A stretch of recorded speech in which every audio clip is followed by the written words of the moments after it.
The Raising the Bar podcast, brought to you by the Association of Gray's Inn Students. Hello, welcome to the Raising the Bar podcast. I'm Eleanor Johnson, and today we're very grateful to be joined by the Honourable Mr Justice Fordham. Mr Justice Fordham, you said for this podcast you prefer to use your title of Master of Students. Is that right?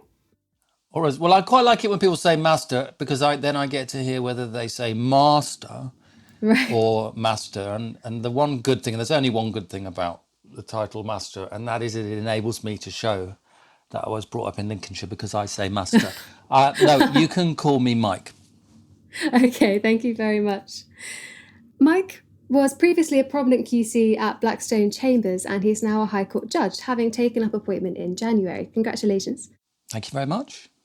Your career has seen numerous successes. I was wondering if you could please tell us a bit about your career so far.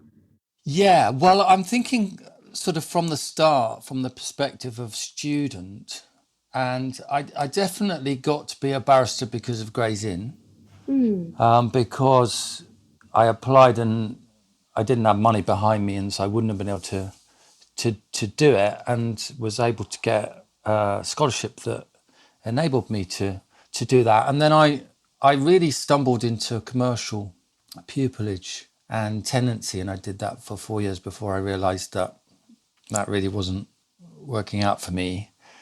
And then I switched completely to do public law and human rights. So I sort of have an experience of how you can redirect. And I do think to some extent things happen to us through coincidence. You've certainly got to be open-minded. I wouldn't have too much of a track, I didn't, from the start, as to how you think it wants to work out. For me, I did know that I wanted to be a barrister, and I was told there was no way that I could be a barrister because it wasn't for people like me. And that really spurred me on. And I decided I was going to try. And so that's how I set out. And then I think, what you learn is that people can really help you along the way. So, for example, Professor Sir Ian Brownlee, QC as he was, I will call him Ian, brought me into a case called Pinochet in the old House of Lords. He probably didn't need a junior at all. I certainly don't think he needed me. And then David Pannick used me as a junior in a number of cases that he did, where he almost certainly didn't need me either. And I think you realise that, by people enlisting you in teams, you can really get fantastic experience, and you learn a lot. And then you get lucky breaks, like Diane Blood came to me. She was the sperm widow who wanted to have artificial insemination with her late husband's sperm. They didn't have a written signed document from him, which meant it was illegal. And we had to find a way to see if she could win a judicial review, and it became a very famous case. So, you do things like that, and then you get a bit of a reputation and a bit of a track record. But a lot of what I did through writing and trying to show people that I knew my area of the law, and then hoping that they would try me out. It's really wonderful to hear your success story with scholarships. I'm a beneficiary of scholarships myself. It's made a massive change to my life, and I know for a lot of students it's the same. And it's also really great to hear about how everyone at the bar helps each other out. I think, have you found that it has been a friendly place from what you've said? Yeah, I think you can test it by looking at the way the inns approach what they do with students. And obviously I can only speak for Gray's because that's where I'm the Master of Students and I'm heavily involved. And I always say to the students that if you just stop and think about it, you have these amazing self-employed, very busy barristers, a lot of whom are, in court day in, day out, and they will give up their time to help train students and do other events with students, whether it's mooting or whatever it is. And they're not doing that because they get some kudos or, somebody marks their card and it helps them with their career advancement. They actually do it because they can remember what it was like. They can remember that you need help, a helping hand along the way, and they want people to succeed, and they want them to succeed on merit, and they want them to succeed whoever they are and wherever they're from, and that's why they do it. And if you stop and think about that, I think it's a truly amazing thing. that self-employed barristers who are busy and could just, go home and prepare their next case or go out and do something else actually choose to give up their time to work with the students. That's the whole point. That's the whole ethos of the bit of Gray's Inn that I'm privileged to be involved in and we're going to chat about tonight. And I think that says a lot about what drives, what barristers think and what they think about access for others. Because it would be very easy to just focus on your own situation and just get on and be as successful as you can be. And actually people are looking to lend a helping hand and help students to cross that bridge. And it's not an easy one to cross. And part of the point about all of that is that we know that because we've crossed it. So don't forget, and you'll be in this position, Eleanor, at some stage in the future, you'll hear the voice of me, echoing from the past saying, don't forget. That's the responsibility we owe. We can't really pay back the people who help us, but what we can do is turn and try and help others. Of course, yeah, and to carry that goodwill on and wanting to help more people, whatever their background. Let me give you an example. Can I have that? Of course, yeah. So I was a student and I was studying law. And there was an event, actually it was a Gray's Inn event, and I got talking to a barrister who, again, had just given up the evening to be among students and talk to them. I said, I'm not sure, I think I might be from the wrong side of the tracks, whether it's really for me, whether I can really make it work. And he said to me, why don't you come and see what we do? And so I travelled to London. And he, as I remember it, of course, I was young and I might be misremembering it. It's like when you go back to your school and it looks tiny and you remember it was huge. So what I remember is that he spent a long time, well more than an hour, just chatting with me in his chambers about the bar and why I should do it and encouraging me. And I've always remembered ever since because it had a big effect on me. And I found out later that he was John Mummery, who was doing the big GCHQ government cases at that time, really, really busy. He went on to be a Court of Appeal judge. A really big deal. I didn't know this. And he had chosen to encourage me, he didn't know who I was, and was giving up his time. And so I just know firsthand what that feels like and what an impact that can make. That hour that he chose to spend with you, despite being extremely busy, really influenced your career. Yeah, massively. And I send him a Christmas card every year and I remind him and I say the same thing. Oh, wow. So I did it because of you. That's incredible. So you are now, of course, Master of Students. What so far has been your favourite aspect of this role? Well, I tell you what I like. I like the fact that I can give the inside information about the inn.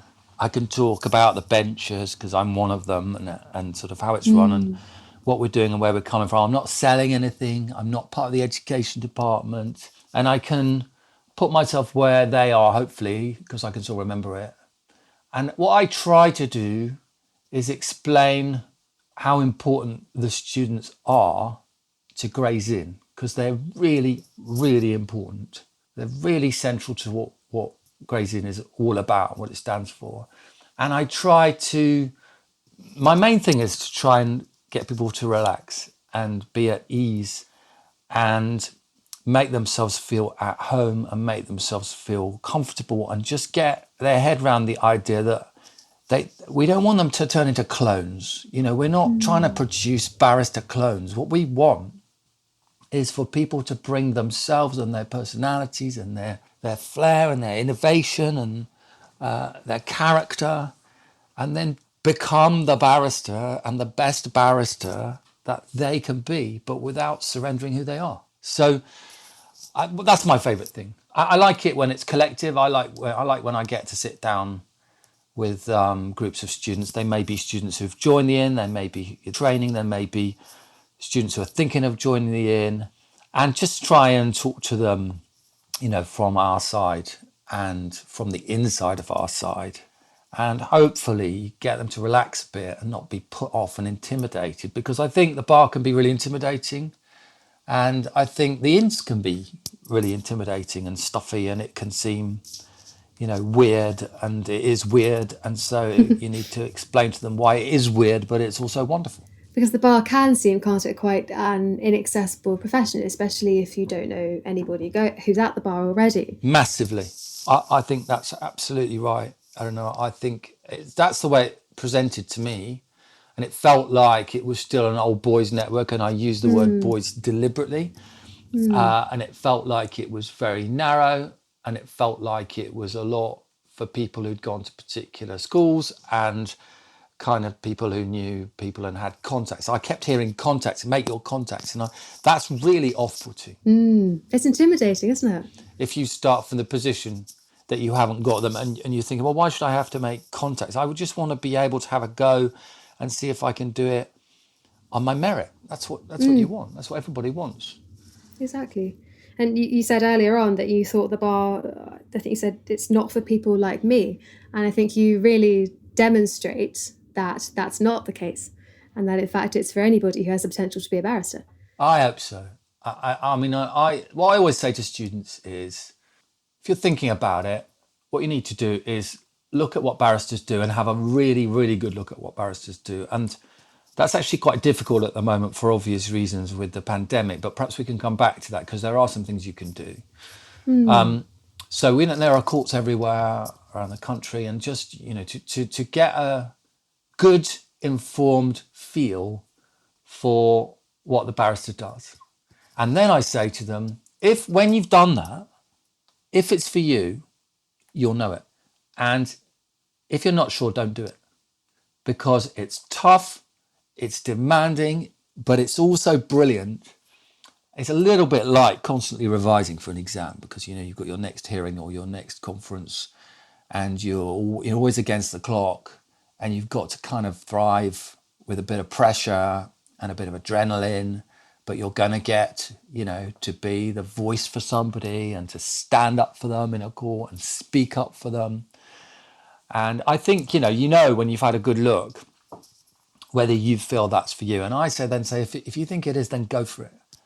And we will try to help you as best we can to make that happen, so that if you can do it on merit, then you can succeed. That's what we want.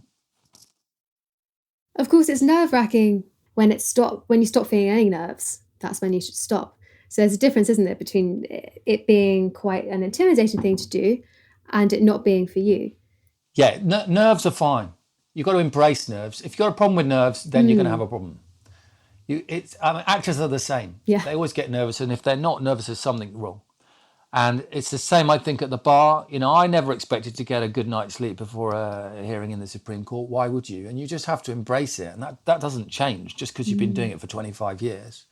So just embrace it and use them. And the fact you're under pressure and you've got stress, you've got deadlines, and you're being put on the spot and you've been asked a question you don't know the answer to, and you've got to think in the moment, and you've got to react or make a reply or ask a question to a witness or address a jury or whatever it is. That's either gonna light the spark for you, and you're gonna feel, I can do this, it's exciting, I can cope with it, yes, I've got nerves. Or it's going to be off-putting, and you're going to want to be in an office somewhere working as a team, pushing paper around. And I don't knock it, because I think working as teams and working, for example, if you want to go and work in a firm of solicitors and all that, I'm absolutely not denigrating that at all. I think it's a question of what suits you, and there are different parts. And I worked with solicitors my whole career, and they're brilliant. But we just, there are different roles within the law. And it's a question of working out whether the barrister role is the right one for you, if that's what you're thinking about. That's really helpful advice, and I think will be especially helpful for the pupils that are starting this week, starting their careers. Yeah. You mentioned the pandemic earlier. I was wondering what your take is on the move online for student activities during the pandemic. Yeah, well, I think we've got to be honest and start by saying it's regrettable, and it's not just challenging. That's the word you hear, challenging, because people want to sort of make it a positive. And I think it's difficult, and I think it's a bit weird, and it can feel isolating, and it can feel a bit cheap and a bit of a sort of thin and plastic alternative to what we would all like to be doing, which is to be sort of engaging in the same space in the way that we're used to. But what I do think is, starting from that position, you say, okay, we've got to get on with it. I think you then have to ask the question, how can I go beyond sort of making the best of a difficult situation, which is the minimum that we all have to do. Make the best of a difficult situation. We've all got to do that. And how can you push beyond that and actually start looking for positives? And I do honestly think, I'm not just saying this as a way of kind of managing the fact that of what I've just said, I do honestly think that there's then a gateway to doing some things you would not be able to do if you weren't online. So I'll give you some examples. So we might have an event online for students, and if it was in Gray's Inn Hall, we'd have to restrict the numbers straight away. You'd also have people travelling long distances. So say if it's Gray's Inn students and they're in different learning institutions sort of around the country on their pathway, and there's a very real difference between someone who's at Red Lion Square and just walking along the road and someone who's up in Newcastle.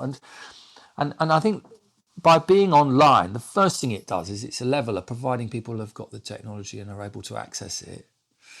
Then it doesn't matter where they are. And you don't have to limit their numbers either. And then I think I had a good example recently where we did something on a Saturday morning. And this was for prospective joiners of the inn. And we were able to have large numbers for the reason I've just given. And they were all over the place. And I said to them, we know you're in your bedroom or your kitchen, and that's fine. And you don't have to have your camera on. You can make a cup of tea. And that's the other thing. You can chill out when you're online because no one can see that you're texting or multitasking or doing something else. And what we did was we had these amazing speakers.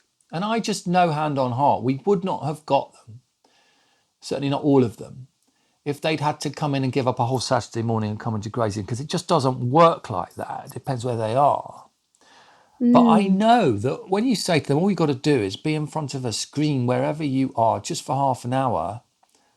And I was chairing a discussion with them. And I know that those students got exposed to a kind of quality of person and therefore interaction and therefore experience that they wouldn't have had if we'd been in the room. And so I think you've got to accept it, make the best of it, and then making the best of it isn't try and do your best to make it as close as it can be to what we'd be doing otherwise. I think making the best of it is going beyond that and saying, okay, there are going to be drawbacks, there are going to be things you just can't get around, and you have to accept that. What can we do that we wouldn't be able to do otherwise, and how can we bring some real pluses to it? And I've seen that.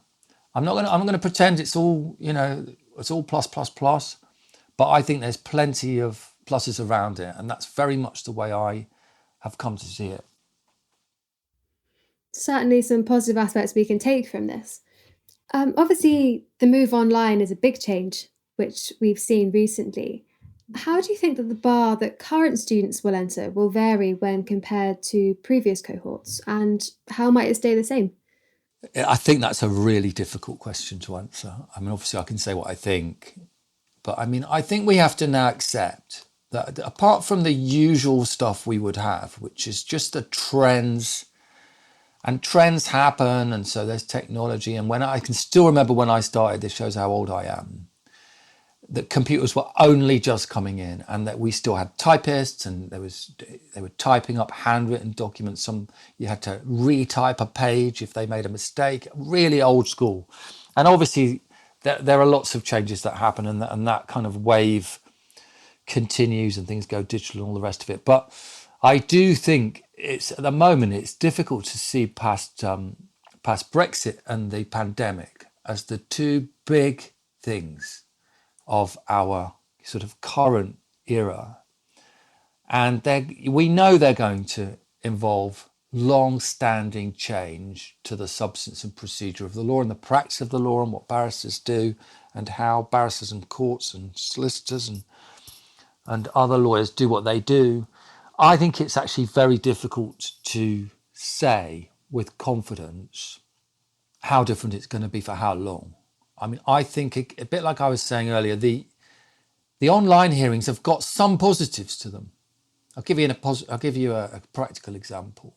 I mean, I always get the cause list to include my clerk's email address with every online hearing I do, so people can email my clerk and ask for permission to observe the hearing, which is one of the reasons why actually, ironically, hearings could be more accessible now than they were in the past, because you're not having physically to come to the Royal Courts of Justice and sit in the back of the court. That's interesting. And so I've had hearings, where I might be on the phone on a BT conference call. And I'm not telling you anything you wouldn't know if you hadn't been in on one of my public hearings. But I've had hearings where people are in on the phone and we're dealing with the hearing, and we'll come to the end of it and we'll deal with the order. And I'll just say, okay, right, this is the order I'm going to make. I am now going to email it to all the lawyers. And I say to anyone else who's listening, I am doing the electronic equivalent of handing a piece of paper to all the lawyers for them to look at, because it just is more efficient that way. But I will read out the order when I've made it. And I say, I'm not handing it, I'm not emailing it to everybody, but then I wouldn't hand it to everybody if you were all in court either. And I ping the email and they get it immediately, that we've got that, looking at that, and we can agree the order there and then, or they make their submissions on it, I make my ruling. And something like that, again, I just think is an example of, well, we're working remotely and electronically. How can we make that an enhancement in that way? Anyway, coming back to your question, I think the big question is going to be, one of the big questions is going to be, what have we learned through this about working from home, about people, about diversity and inclusion and working from home, and people who, for various reasons, need flexibility? And what have we learned about our system and our court system? I'm absolutely sure that we will want to go back to a lot of the old ways. They're tried and tested. They're done for good reason. I'm not, an advocate for moving away from that. But I'm also sure that we will want to carry with us this experience, and that some aspects of this experience will carry forward and probably wouldn't have done, or wouldn't have done so immediately. So I think it's quite an exciting time. I think there's going to be a lot of challenges in terms of the substance of the law, and in terms of, post-Brexit and post-COVID. Obviously, I'm not going to comment on any of that, except that I will say that you could probably work out that it's not a time to turn your back on the vocation of the law, if that is a vocational magnet for you, because you are needed.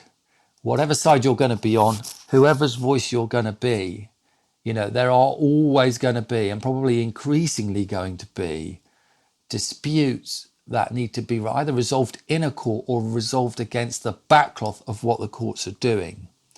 And, it may be that in some respects, in the years that lie ahead for us, with all the implications of everything that we are experiencing, it may be that in some respects that's going to be truer than ever. So there are ways in which barristers can make the best of the current situation, and in which this might positively influence the bar in the future. How could students make the best of the current situation? Well, look, I think you've got to make sure that you are literally switched on to what there is online, and switched on via the website to what's happening, and in communication if you need to be. Let's say we're talking about the Inn and the education department. You need to reach out and make contact, make sure you know what's going on, and make sure that you know what you can participate in. And beyond the Inn, if I just take my example of my bit of the legal system. So I do hearings where I'm the judge, and at the moment some of them are remote. In fact, a lot of them are remote hearings. Now, if you want to observe a remote hearing, you can. There's a cause list that's published for the Royal Court, just taking my courts, which are in central London at the Royal Courts of Justice. There's a cause list every day. And you'll see there are email addresses and contacts that you can make. And you don't have to be a legal journalist. You can be a student, you can be a member of the public. And for mine, there's always my clerk's email address adjacent to any remote hearing, and anybody, any member of the public, any interested person, because this is what open justice is. Because we know there are difficulties at the moment, with us being in courtrooms. And even if we're in a courtroom, it might be the worst time for members of the public to try and attend and feel safe in doing that. I don't know how people feel about that. But you can make contact and you can say, can I please observe the hearing? And I'll tell you, I've never said no. And I will start the hearing and I'll say, this is the case. You can't make a recording of it because it's a criminal offence. We've got people observing. It's a public hearing. I am not going to read out names of those who are observing the hearing. I wouldn't do that if we were in court. I'm going to hear the submissions from the advocates in exactly the way I would if we were all sitting in court. In fact, I do go over to court. I sit in my judge's room. I do all my hearings, my remote hearings from my judge's room. And then I deal with it and I try and make sure that if there are people who are observing, that they can follow what's going on. And that's something, if you're stuck in the current climate, you wanted to sort of find out what barristers do, that should be an enhancement, that you would be able to observe a hearing without moving. You could be in your pajamas. Nobody can see you. And you can observe a hearing in the current COVID climate from your kitchen or from bed. And that's what I mean. That's the sort of thing where if you're talking about how can you turn things around a bit in the current difficult circumstances and looking for a positive, I think that's a good example. And it's not just me. Remote hearings are accessible. Of course they are. And all judges will have their own practices. But it's important that what we do can be observed by anyone who's interested, for whatever reason they're interested. And taking those steps, so for example, watching online hearings, it really shows commitment to the bar, which of course is what people are looking for in pupillage applications and in scholarship applications and in general. As you said earlier, if you want to know what a barrister does, the best way is to look. I think you're right, and I'm just hesitating slightly because I let's be honest, the kind of what have you done question and how can you show you're interested question does tend to separate out into two things. One is the real and one is the fake. And by fake, I mean someone did this so that it would look good on a CV. And of course, that is what it is. And I'm not going to comment on that. All I would say is that take an interest because you're taking an interest because it's genuine. And if you're interested in the bar, you should take an interest and come and look at what barristers do before you make a decision. Yeah, it'll have the consequence that if someone asks you, what did you do during COVID? You can answer, and you can answer in a way that's real. And I'm not knocking anyone who looks ahead and thinks, I will be able to answer that question in that way. Each has their own path. But I tend to always focus on these kind of topics, on the, do what's right for you, think about what your opportunities are and go for it.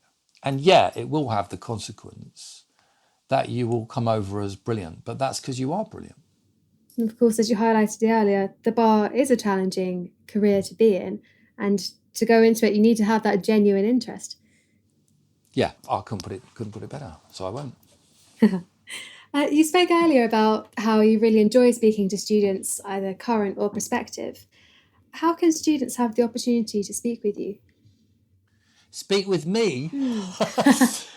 Oh, I'm not going to give you my mobile phone number. No, wasn't that? That might be a bit far. On this podcast.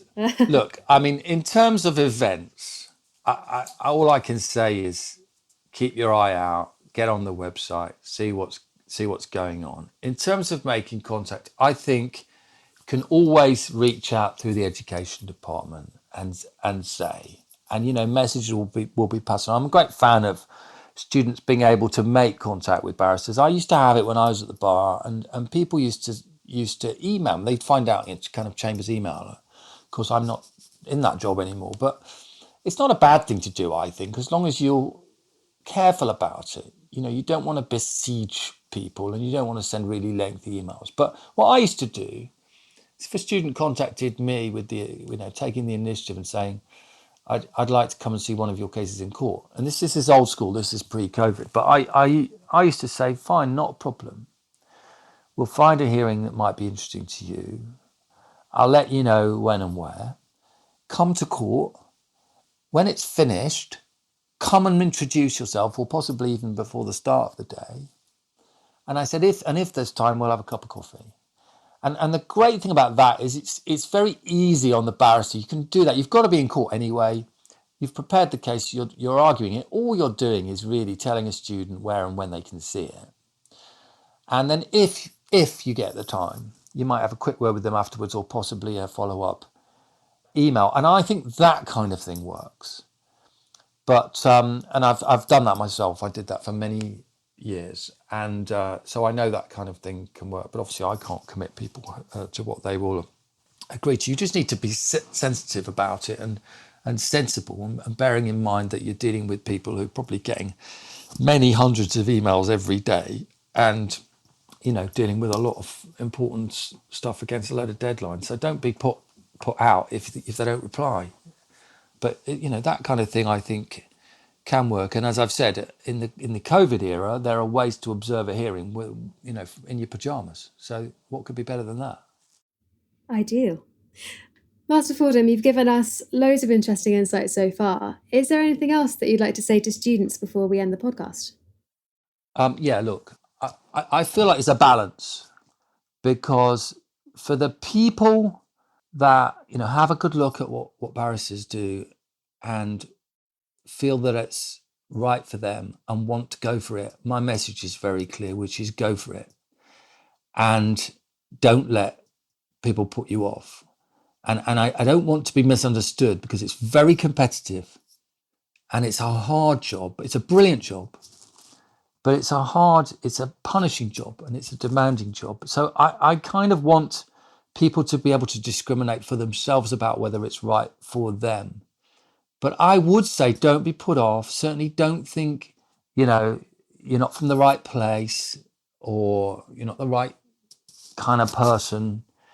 It's not for you. It's a closed shop, or it's a narrow band, and all that kind of thing. I would want prospective students and students to go for it, and to go for it in the confidence that there are people who want to help them through all the INS, through the education and support that you get through the INS. And what I'd want to say to Gray's Inn students, or students who are thinking of joining Gray's Inn, is just to tell them that we have a place, the Inn, but the Inn is about the people, and there are some amazing people at Gray's Inn, lots of amazing people at Gray's Inn, and I like to think we're friendly and really down to earth. That's in the end what really counts with me. That's what chimes with me, is when you can feel like, it doesn't matter however high someone is up the system or what they've done, we're all the same.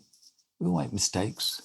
We've all got strengths and we've all got weaknesses, and we're just in different places, and we were, all of us, back where the students or prospective students were, and we can still remember it.